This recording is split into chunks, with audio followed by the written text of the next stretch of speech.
A la edad de 25 años, tus papás ya habían comprado casa, carro y tu mamá ya estaba embarazada de tu segundo hermanito.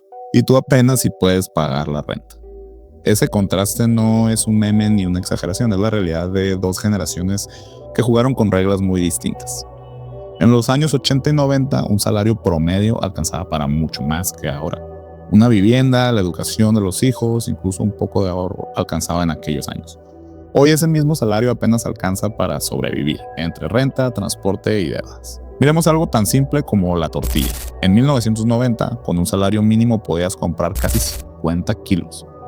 Hoy, con ese mismo salario, apenas alcanzas a comprar 12 kilos. No hace falta ser un economista para darte cuenta. El poder de compra se encogió, y con él la sensación de estabilidad. La vivienda lo refleja con más crudeza. Donde antes se soñaba con un hogar propio, hoy se firman contratos temporales, hipotecas imposibles y colonias enteras fueron transformadas en negocios para inversionistas. Lo que era patrimonio se convirtió en mercancía.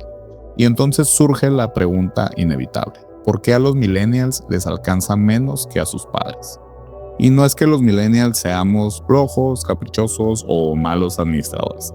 Es que el tablero económico se transformó sin que nadie avisara. Las reglas del juego simplemente cambiaron y la promesa de progreso quedó en deuda. Y este es el punto de partida: entender cómo llegamos hasta aquí y cómo el acceso a la vivienda y a la educación se volvió simplemente un lujo.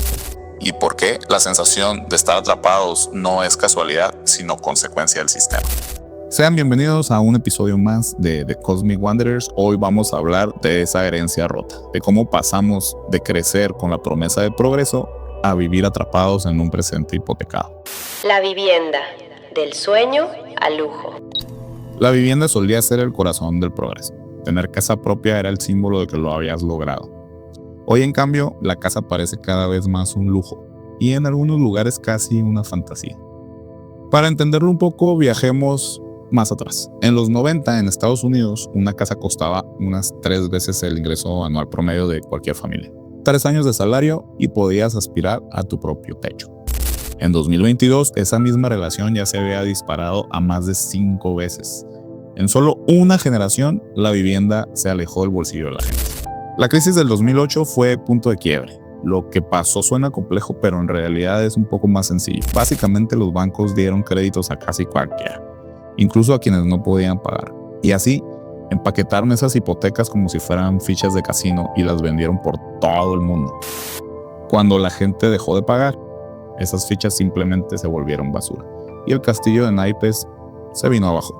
Millones perdieron sus casas, el sistema financiero casi colapsa y desde entonces, aunque el mercado se recuperó, la confianza nunca fue la misma. En la pandemia del 2020, muchos pensamos que viviríamos otro desplome. Encierro, crisis, incertidumbre. Sonaba lógico. Pero pasó lo contrario, las tasas de interés incluso bajaron. La gente buscó casas más grandes para pasar el encierro. La demanda explotó y los precios subieron. En Estados Unidos, la vivienda aumentó más de 40% en 2 años. En México, la Sociedad Hipotecaria Federal reportaba alzas anuales de entre 7 y 10%. El miedo de un nuevo colapso en 2025 no se cumplió. La banca fue más cauta y la escasez de vivienda mantuvo los precios arriba. Y aquí aterrizamos en nuestra realidad. En México, desde 2016, el índice de precios de la vivienda creció más del 58% y los salarios reales apenas llegaron al 4%. Esa brecha explica por qué, aunque ganes más en papel, te alcanza para menos en la vida real. Y si miramos la Ciudad de México, la cosa se agrava. Colonias enteras cambiaron de rostro por la gentrificación. Lo que antes eran barrios populares, hoy se llenan de cafeterías para turistas y rentas en dólares. Como diría David Harvey, es la acumulación por desposesión. El capitalismo no solo crea, también expulsa. La vivienda, ese lugar que debería ser un refugio, se volvió ficha de inversión, un derecho convertido en una simple mercancía, un sueño transformado en un lujo. Educación y deuda. La otra gran herencia rota no es solo la casa, es el habla. La educación, que alguna vez se pensó como la escalera hacia arriba, también se transformó en una carga que muchos llevan sobre la espalda. En Estados Unidos el caso es brutal. La deuda estudiantil supera los $27,000 por persona y en muchos casos llega hasta los $39,000 o $40,000. Lo que debería abrirte puertas termina encadenándote. Y así miles de jóvenes empiezan su vida adulta con un préstamo encima, antes incluso de tener un empleo estable. En México el panorama es un poco distinto, pero no necesariamente es mejor. Aquí no tenemos la misma bomba de deuda universitaria, pero sí vivimos una privatización silenciosa. En 1970 apenas un 20% de las universidades eran privadas. Para el año 2000 ese número ya rondaba el 70%. Eso significa que poco a poco la educación dejó de ser un derecho público y se volvió un negocio. El resultado lo conocemos: colegiaturas que duplican o triplican el ingreso mensual de cualquier familia.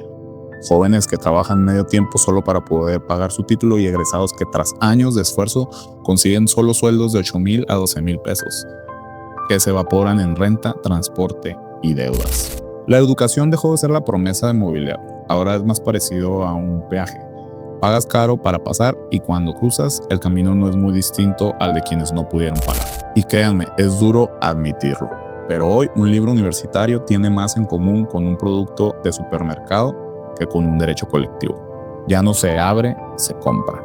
Ya no se comparte, se etiqueta con un precio. Y mientras tanto, la desigualdad se profundiza. Los que pueden pagar acceden a mejores redes y oportunidades. Los que no se quedan atrapados en un círculo de precariedad en un país donde el mérito académico debería abrir puertas. Muchas veces lo que realmente importa no es cuánto estudiaste, sino cuánto pagaste por estudiar. Y así es como la educación se convierte en otra cadena invisible, una deuda emocional, económica y social que carga nuestra generación. Efectos sociales. Las cifras frías sobre vivienda y educación son importantes, pero lo que más pesa no está en las gráficas, está en la vida cotidiana. Porque cuando la renta se lleva la mitad del salario y la colegiatura se convierte en deuda, las decisiones más íntimas obviamente también cambian. Por ejemplo, el matrimonio en 1990. La edad promedio para casarse en México era de 23 años y en 2020 ya rondaba los 29 años. Y no porque el amor llegue más tarde, sino porque la estabilidad económica se posterga. Casarse, tener hijos, comprar una casa, dejaron de ser etapas naturales y se volvieron lujos que pocos pueden costear. El resultado es una generación que vive más tiempo en casa de sus padres, o que comparte renta con roomies hasta bien entrada la adultez. Los millennials son una generación que calcula cada gasto como si fuera una jugada de ajedrez. Y esto no es solo un tema de estilo de vida. Tiene un costo emocional profundo. El estrés financiero se convierte en una ansiedad crónica para todos los jóvenes millennials. La precariedad laboral se traduce en depresión. La sensación de que el futuro siempre está hipotecado es una carga invisible que nos acompaña. Aquí vale la pena recordar a Byung-Chul Han cuando habla de la sociedad del cansancio. Ese agotamiento que no viene de trabajar en una fábrica, sino de siempre estar corriendo detrás de las expectativas imposibles. El cansancio de tener que demostrar que eres productivo continuamente, incluso cuando apenas sobrevives. Ya haré un video específico sobre este tema más adelante. Para muchos millennials, esa es la sensación constante, el peso de una deuda que no siempre es bancaria, sino existencial. Menos hijos, menos proyectos y menos certezas. Ojo, no necesariamente es por falta de deseo, sino por falta de suelo firme. Al final, lo que nos dicen las estadísticas se refleja en conversaciones de pasillo, en cenas familiares y en silencios incómodos, como cuando alguien pregunta: ¿y ustedes para cuándo la casa? ¿Y ustedes para cuándo los hijos? Preguntas que antes eran simples, ahora se sienten como cortaditas con papel. La herencia rota no solo es económica, es emocional.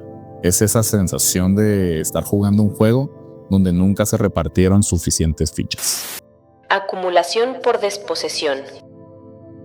Hasta ahora hemos descrito la herencia rota, la casa que se volvió lujo, la educación que se volvió deuda y los efectos sociales que cargamos en silencio. Pero queda la pregunta clave: ¿por qué pasó todo esto? La respuesta no es simple, pero tampoco es un misterio. Se trata de un giro estructural en cómo funciona la economía global. Primero, la globalización. Desde los 90 los mercados se abrieron y las fronteras se diluyeron. Pero no para todos por igual. El capital viajó rápido, los salarios en cambio se quedaron estancados y el resultado fue una competencia desmedida. Y para sorpresa de nadie, la clase trabajadora peleando por empleos cada vez más precarios. Segundo, la especulación financiera. Lo vimos y algunos lo vivimos en la crisis del 2008. La vivienda ya no era un techo, sino una ficha de casino. El valor dejó de medirse en ladrillos y se midió en apuestas.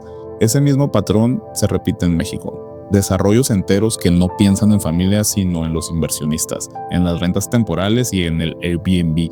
Tercero, el retiro del Estado. En muchos países, los gobiernos redujeron su papel en garantizar los derechos básicos. La vivienda social, la educación pública y la salud se dejaron al mercado. Y el mercado, como sabemos, no busca justicia, busca ganancias. El billetín. Y en la Ciudad de México lo vemos con mucha claridad. La gentrificación no es solo una moda de cafeterías o bicicletas vintage.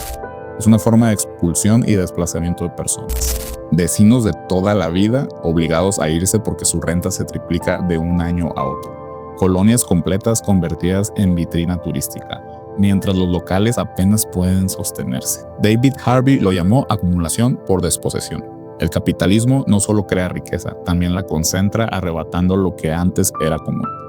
La tierra, las casas y los barrios. Todo se convierte en mercancía. Y detrás de todo esto está el mismo tablero torcido. Un juego que sigue siendo ajedrez, pero las piezas ya no son reyes y peones, son billetes, recibos y deudas. Y esa es la verdadera razón por la que a los millennials les alcanza menos. No por falta de esfuerzo o porque seamos flojos, sino porque la partida la empezamos con otras fichas, unas que no nos dieron la ventaja. El mito de la meritocracia. Nos vendieron la idea del progreso como una escalera. Subías peldaño a peldaño y al final te esperaba la recompensa. Pero en la práctica descubrimos otra cosa. La escalera estaba rota.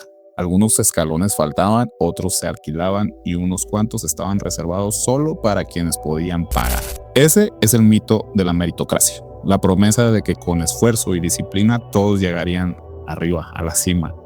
Un mito que funcionó para sostener el sistema por un tiempo, pero que se derrumba cuando ves que los salarios no crecen, que la vivienda se encarece y que la educación ya no abre puertas, sino que te endeuda. Y ojo, no estoy diciendo que ir a la escuela no sirva para nada. El conocimiento, claro que importa y transforma la mente, y sin duda abre horizontes. Lo que digo es que ya no funciona como la promesa automática de que un título garantiza estabilidad. Hoy, incluso con diploma en mano, muchos caminamos sobre un suelo frágil, inseguro y lleno de incertidumbre. Vivir con la sensación constante de que nada es suficiente, de que cualquier avance es vulnerable, de que el futuro se siente más como deuda que como promesa, es agotador. Y como diría Byung-Chul Han, no vivimos únicamente cansados por lo que hacemos, sino agotados por lo que el sistema nos exige. Pero aquí aparece la otra cara de la historia, porque si bien heredamos un tablero manipulado, también despertamos en medio de la jugada.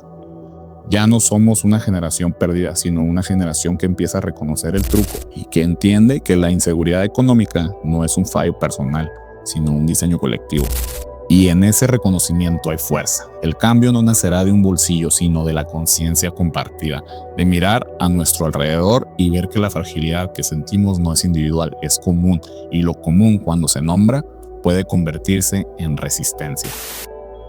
Y pues bueno, eso fue todo por hoy, amigos. Espero les haya gustado el episodio. Hoy hablamos de la herencia rota, de las casas convertidas en cifras y de un mito llamado meritocracia. La pregunta que queda es simple pero profunda. ¿Somos una generación perdida o una generación que está despierta?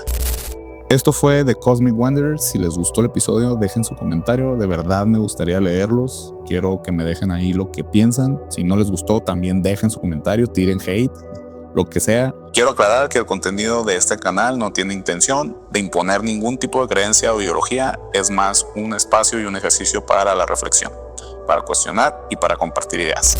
Sin más que agregar, se despide Sujeto N y como siempre les digo, recuerden que vagar no es estar perdidos, es recordar que aún no llegamos.